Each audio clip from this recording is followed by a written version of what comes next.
현지 시각 11일 타임스 오브 이스라엘을 비롯한 외신들이 이스라엘군의 집중 공습을 받은 이란 공군기지에서 전투기와 경납고가 부서진 모습이 위성에 포착됐다고 보도했습니다. 미국 민간 인공위성업체 반토르가 공개한 위성 사진을 보면 이스라엘 공군이 공습한 이란 하타미 공군기지 유도로에는 F-14 톰캣 전투기 등 이란 공군 항공기가 부서진 것으로 확인됐습니다. 또 최소 12대의 이란 군용기가 공습으로 부서졌다고 했습니다. 이스라엘군은 지난 6일부터 이란 수도 테헤란과 중부의 이스파한에 화력을 집중했고 지난 8일에는 이스파한의 공군기지에 배치된 다수의 F-14 전투기와 탐지 방공 시스템을 타격했다고 주장했습니다. 이란은 1979년 이슬람 혁명 이전에 미국에서 F-14 톰캣 전투기를 들여와 최근까지 운용하고 있습니다. 드론과 미사일 능력은 높은 수준이지만 서방의 제재로 군용기 도입과 유지, 보수는 어려워 공군력은 취약한 편입니다.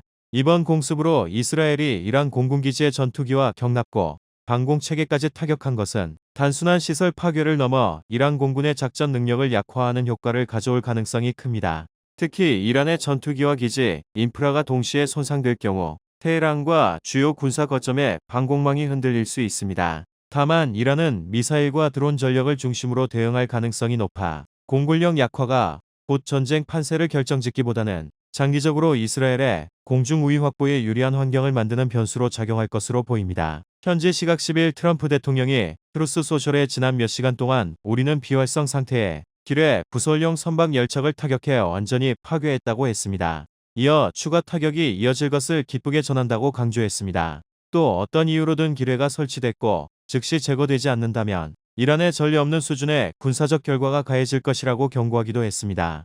CNN은 미국 정보당국의 사정에 밝은 소식통들을 인용해 이란이 호르무즈 해협에 기뢰를 설치하기 시작했다고 보도했습니다.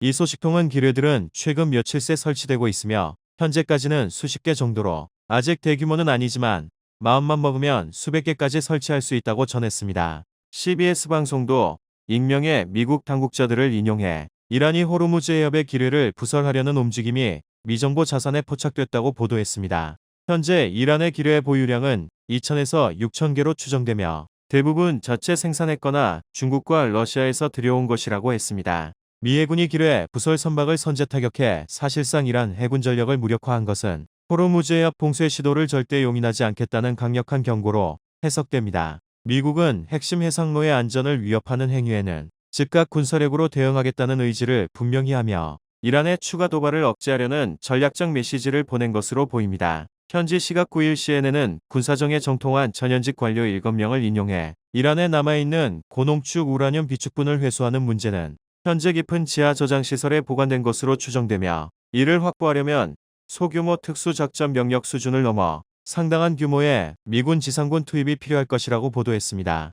지난해 6월 이란의 핵시설 3곳을 타격한 미국의 공습작전은 핵무기 제조에 필요한 고농축 우라늄 비축량 전체를 파괴하지 못했다며 이 가운데 상당량이 이란 이스파한 핵시설에 남아 있는 것으로 보인다고 3명의 소식통이 전했습니다. 트럼프 대통령은 이란의 핵 능력을 완전히 제거하는 것을 이번 전쟁의 목표 중 하나로 공언해 왔습니다. 만약 트럼프 행정부가 우라늄 회수 작전을 실제로 진행한다면 이는 이번 군사작전에서 미국 지상군이 대규모로 처음 투입되는 사례가 될 수 있으며 고도의 복잡성을 가진 임무 속에서 대량의 병력이 위험에 노출될 가능성이 있습니다. 특히 수톤에 달하는 고방사성 물질을 이동시키거나 무력화해야 하는 작전이기 때문입니다. 이 때문에 트럼프 행정부 내부에서는 미군 합동특수작전사령부에 정예 부대를 투입해 이스라엘 특수부대와 협력해 터널에 직접 침투하여 고농축 우라늄을 확보하거나 파괴하는 방안이 논의되고 있다고 소식통들은 전했습니다. 델타포스와 네이비실 팀은 대량살 상무기 대응 훈련을 받습니다. 또한 미 특수작전사령부는 거의 10년 동안 국방부의 WMD 대응 임무를 주도해온 바 있습니다.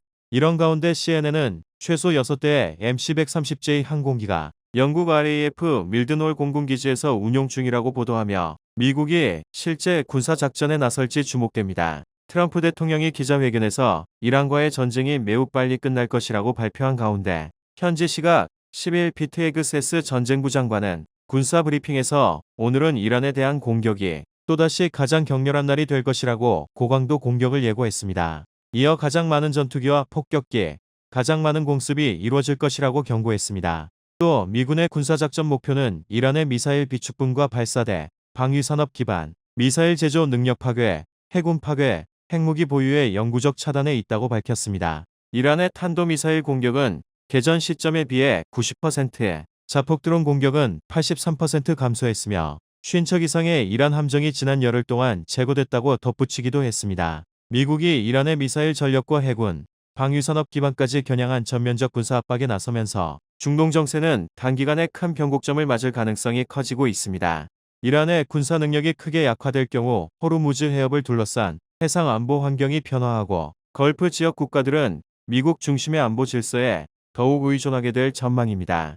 동시에 이란의 영향력이 약화되면 중동에서 활동의 원친이란 무장 세력의 활동에도 제약이 생길 수 있습니다. 다만 전면적 충돌이 장기화될 경우 국제 유가와 글로벌 해상 물류에도 상당한 파장이 이어질 수 있다는 가능성도 나옵니다.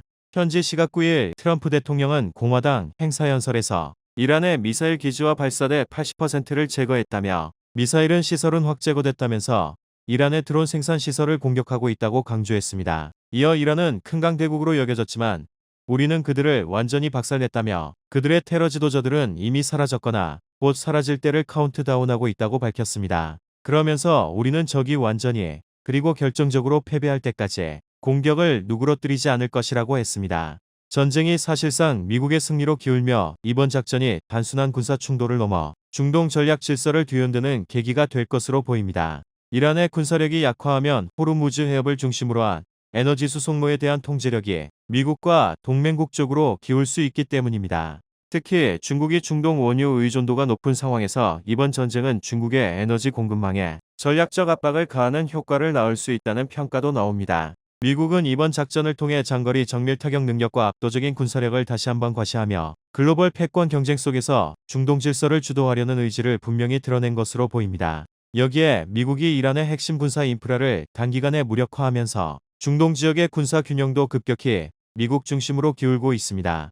특히 미국이 호르무즈 해협까지 완전히 장악하게 된다면 글로벌 에너지와 해상교통로 통제권을 둘러싼 중국과의 경쟁에서 한 발 더 앞설 것으로 보입니다.